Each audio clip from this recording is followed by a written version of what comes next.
All right, here we go. So today, taking a look at what? The natural monopoly.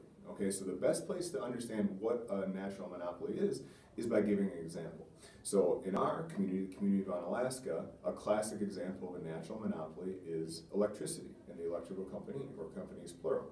So most communities have one set electrical provider.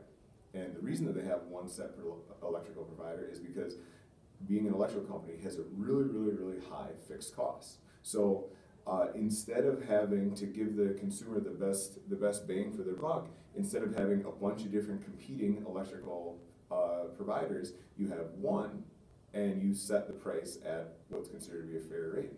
So we are unique in the city of Onalaska because we actually have, within our city boundaries, 2 electrical providers. But they aren't competing firms. They don't compete against each other. They don't try to get new customers. Basically, Quincy Street is the division in our community.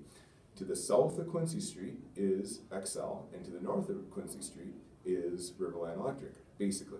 So, and the reason that is done is because it's cheaper and better for the consumer to have one company in any given area, and the government comes in and sets the price. Now, that happens because of the really high fixed costs. Like if you just drive north on 35 and see all the new infrastructure they're building, I mean, that is millions and millions of dollars of infrastructure.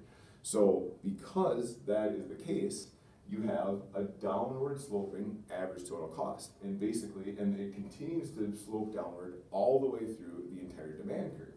And the reason that it slopes downwards through the entire demand curve is because that is getting spread out over many the total cost of all that infrastructure is being spread out over many units.